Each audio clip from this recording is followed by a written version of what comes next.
এই যে 5 বছরের সরকার, আশা করছি তার আগেই এর পতন ঘটবে। আর আবার সামনে এখন যে সরকারটা চলছে, যার বয়স মাত্র 3 মাস, সেই সরকারটাকে আখ্যা দেওয়া হয়েছে ডাকাতের সরকার। সবথেকে বড় কথা হচ্ছে সাম্প্রদায়িক সরকার। ভারতবর্ষ ধর্মনিরপেক্ষ দেশ, সর্বধর্মের সমন্বয়, হিন্দু, মুসলিম, খ্রিস্টান, জৈন, বৌদ্ধ, পার্সি সমস্ত মানুষের বসবাস এই ভারতবর্ষে। সেখানে একটা সম্প্রদায়, বিশেষ করে হিন্দু সম্প্রদায়কে সামনে এনে যেই হিন্দুত্বের তাস খেলা শুরু করেছে এই বিজেপি সরকার, আরএসএসের সরকার, সেই সরকারটাকে নিধন করার জন্য মানুষ কোমর বেঁধেছে। এই যে সাম্প্রদায়িক সরকারটা এসছে, এই যে নারী নির্যাতন যেটা ছিল সবথেকে আগের সরকারের সময়, তখন সবাই আমরা বলতাম যে নারী ঘাঁটি, নারী ধর্ষণকারী সরকার। কিন্তু এই সরকারের আমলে কিছু কম যাচ্ছে না। তাতে কি হচ্ছে, এই বিজেপি যে মুখ্যমন্ত্রী হয়েছেন তিনি ধামাচাপা দিচ্ছেন, শুধু ধামাচাপা দিচ্ছেন। কিন্তু আজ দীর্ঘ 15 বছর পরে আবার আমরা অনেকটা পিছিয়ে গেছি। মাঝখানে যে সরকারটা ছিল তার যে চরিত্র, তাকে কি সরকার বলে সবাই আখ্যা দেয়, আমি বেশি বিস্তারিত বলবো না। তাদের তোলাবাজ ছাড়া কথা বলে না, জোচ্চোর ছাড়া কথা বলে না। এমনকি মুখ্যমন্ত্রীকেও ইট খেতে হচ্ছে, ঢিল খেতে হচ্ছে, কাদা গোবর খেতে হচ্ছে। আর সরকারে থাকাকালীন আমরা দেখেছি সরকারের কত মন্ত্রীকে জেল খাটতে হয়েছে।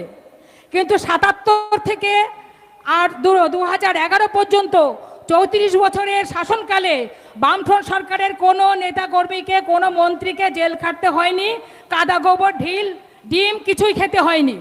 তাহলে সেই জায়গার থেকে এসে আমরা এখন বর্তমানে যেখানে দাঁড়িয়েছি, সেই সরকারটাকে সবাই বলল চোর সরকার।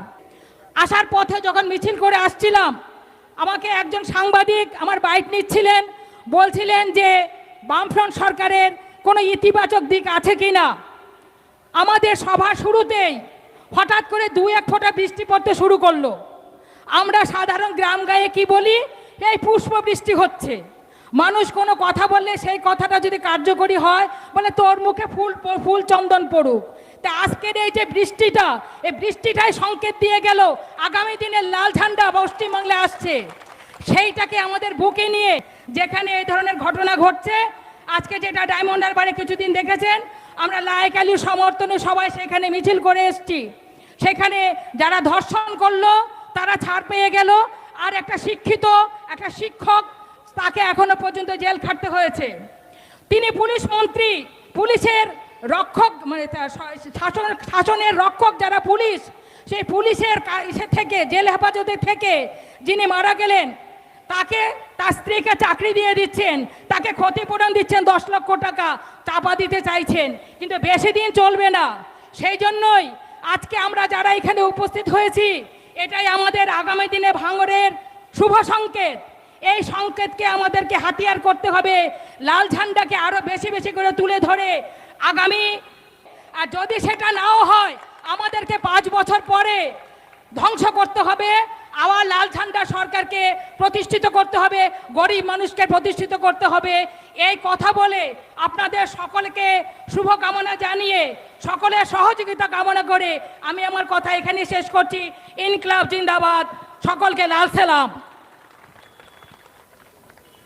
সময় খুব সংক্ষেপ আমার, তাই জন্যই বলছি, তারপরের 34 বছর সরকার ক্ষমতায় থাকার পরে সেই ভাঙ্গরকে 0 থেকে 100-তে তুলেছিল।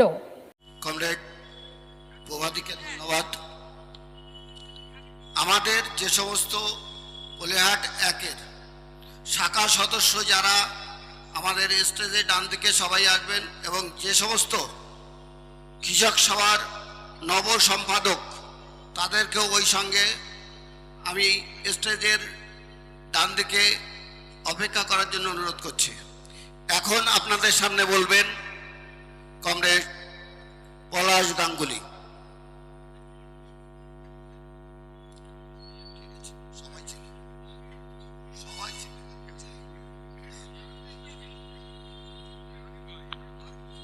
এই কমরেড, আপনারা অনেকক্ষণ ধরে অপেক্ষা করছেন। কমরেড সায়ন চলে এসছে, কমরেড দীপশিতা পাকাপোল চলে আসবে। আপনারা এখানে এসছেন যে সবাই, আপনাদের সবাইকে রক্তিম অভিনন্দন জানাচ্ছি। আজকের যে পার্টি অফিস উদ্বোধন উপলক্ষে সভা আপনারা শুনেছেন, সেই পার্টি অফিস তৃণমূলের গুন্ডা বাহিনী ভেঙে তছনছ করে দিয়েছিল। আমাদের কমরেডরা অক্লান্ত পরিশ্রম করেছে। ভাঙড় 1-এর সমস্ত বুথ কমিটির সেক্রেটারি, পার্টি মেম্বার, সমস্ত কর্মী সদস্য, ভাঙড় 2-এর পোলেহাট 2-এর সমস্ত পার্টি কর্মী সদস্যদের আমি ভাঙড় 2 এরিয়া কমিটির পক্ষ থেকে রক্তিম অভিনন্দন জানাচ্ছি। আমাদের মঞ্চে যারা উপস্থিত আছেন, আমার এরিয়া কমিটির সদস্য, ভাঙড় এরিয়া কমিটির সদস্য, কেএলসি এরিয়া কমিটির সদস্য, তাদের সবাইকে আমি রক্তিম অভিনন্দন জানাচ্ছি।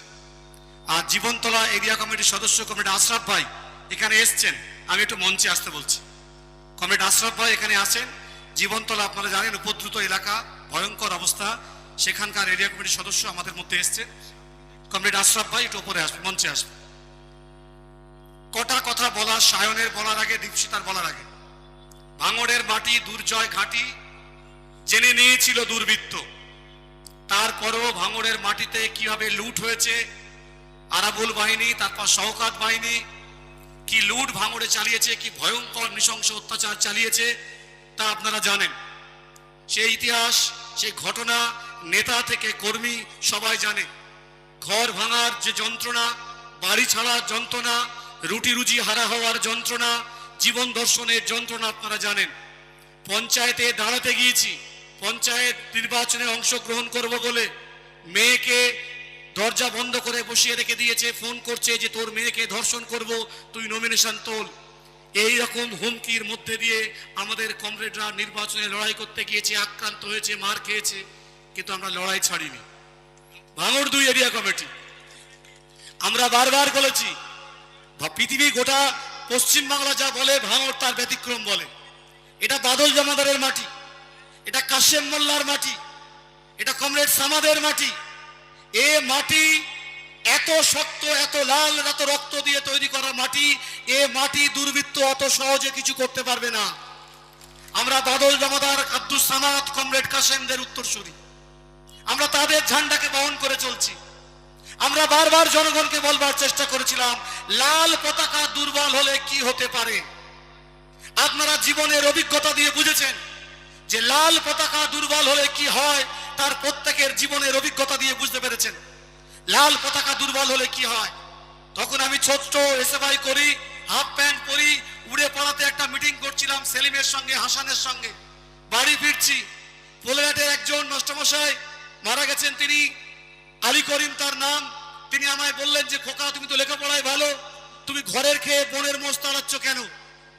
তা আমি তখন আমাদের ছাত্র নেতা পার্থ মুখার্জি, আমি তাকে জিজ্ঞেস করলাম যে ঘরের খেয়ে বনের মোষ তাড়াচ্ছি কেন? তা পার্থ মুখার্জি বলল, বাড়ি গিয়ে বলো যে ঘরের খেয়ে বনের মোষ তাড়াচ্ছি বলে বনের মোষ এখন ঘরে ঢুকে পড়ছে না।